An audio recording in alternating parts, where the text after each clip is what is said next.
नमस्कार साथियों। आज इस वीडियो में हम लोग क्लास 12 होम साइंस चैप्टर 1 जिसका नाम है कार्य आजीविका तथा जीविका, इस अध्याय में जितने भी एक अंकों वाले प्रश्न हैं, ठीक है, उस एक अंकों वाले प्रश्न को मैं इसमें बता रहा हूँ।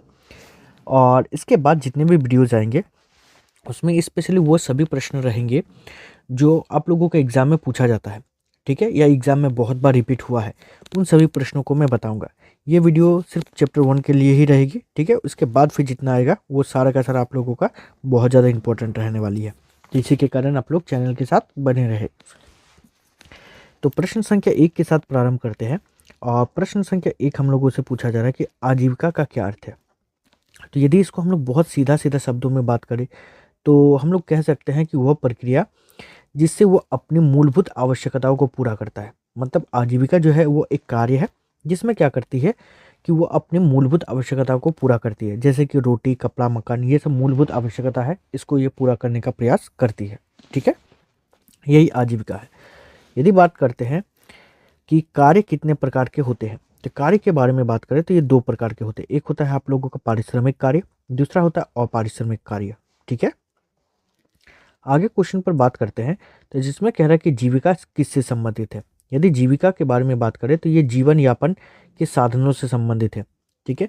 क्योंकि यदि जीवन यापन के साधन नहीं चाहिए होगा हम लोगों को तो आजीविका करके कोई फायदा नहीं है, ठीक है।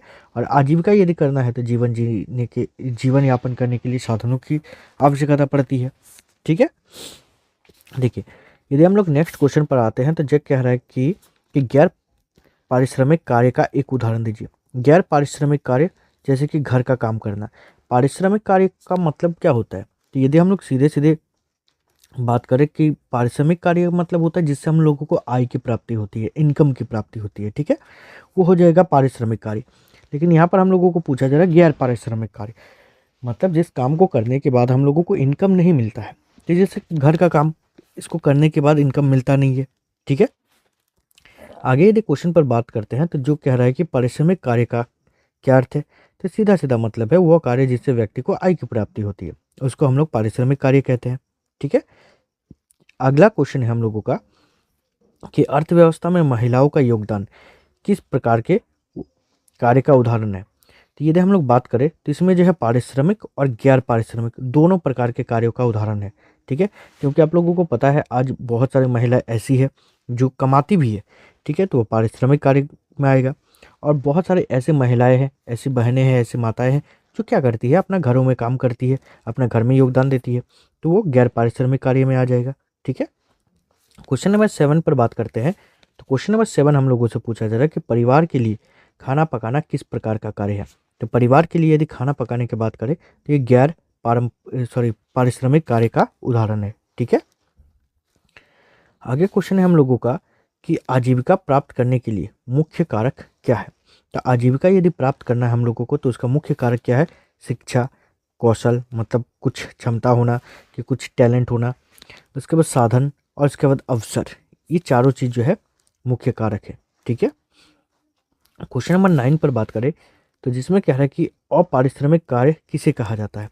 तो सीधा सीधा आप लोगों को बताए कि वो कार्य जिससे व्यक्ति को कोई आर्थिक लाभ नहीं होती, मतलब पैसे की प्राप्ति नहीं होती है, आय की प्राप्ति नहीं होती है, उसी को हम लोग कहते हैं अपारिश्रमिक कार्य, ठीक है। अगला क्वेश्चन है हम लोगों का क्वेश्चन नंबर 10 जिसमें पूछा जा रहा है कि जीविका में कौन कौन से साधन शामिल है। तो यदि बात करें जीविका में कौन कौन से साधन शामिल है या संसाधन शामिल है, तो इसका आंसर हो जाएगा आर्थिक, सामाजिक और प्राकृतिक संसाधन, ठीक है।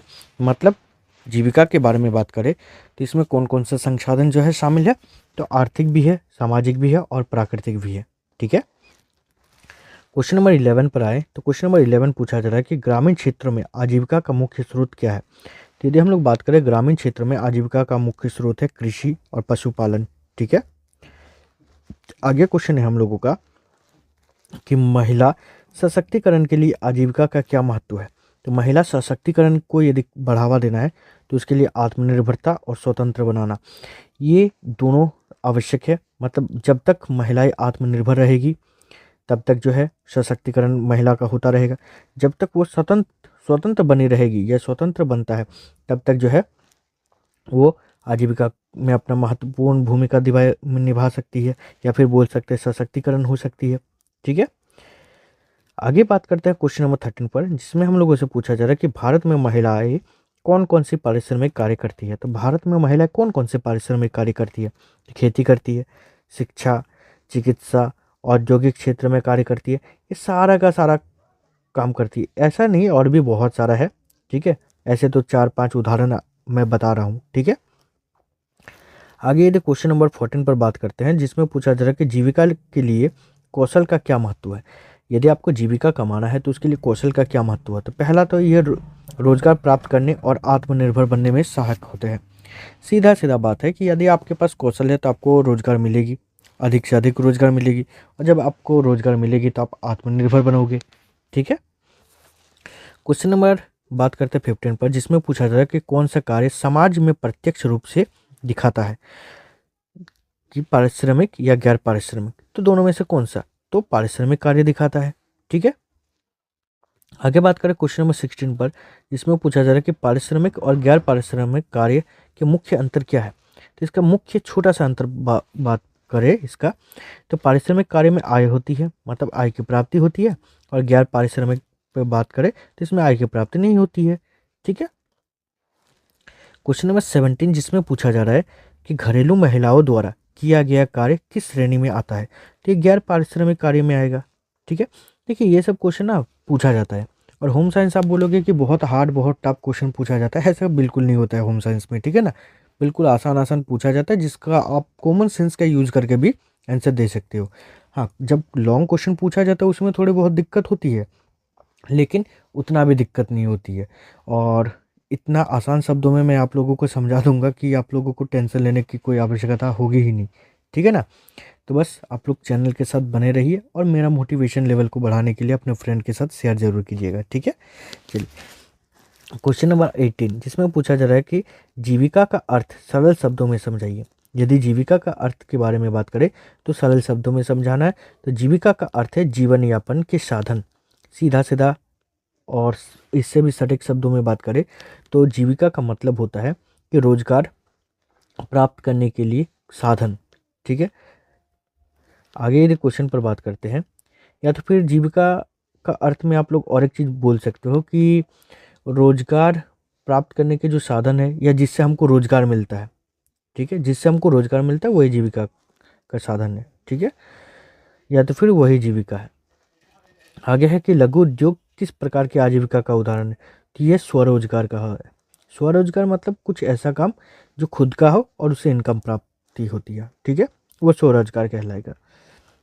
क्वेश्चन नंबर 20 पर बात करते हैं, इसमें बताया जा रहा है कि परिवार के आर्थिक कार्यों में महिलाओं का योगदान क्यों महत्वपूर्ण है। परिवार में यदि बात करें तो परिवार के आर्थिक कार्यों में महिलाओं का योगदान क्यों महत्वपूर्ण है। तो क्योंकि परिवार की आय बढ़ाने और जीवन स्तर सुधारने में सहायक होती है। यदि बात करें तो सीधी सीधी बात है कि यदि घर में पुरुष और महिला दोनों मिलकर कमाएंगे तो आय बढ़ेगी, और आय जब बढ़ेगी तो जीवन स्तर में सुधार होगा, ठीक है। ऐसा दिक्कत वाली बात नहीं है। हाँ, वैसे इस वीडियो में इतना ही, ठीक है। इसके बाद जितने भी वीडियोज आएंगे वो सारे के सारे वीवीआई क्वेश्चन वाले आएंगे, ठीक है। तो इसीलिए जो है आप लोग चैनल को सब्सक्राइब जरूर कीजिएगा, ठीक है। Thank you.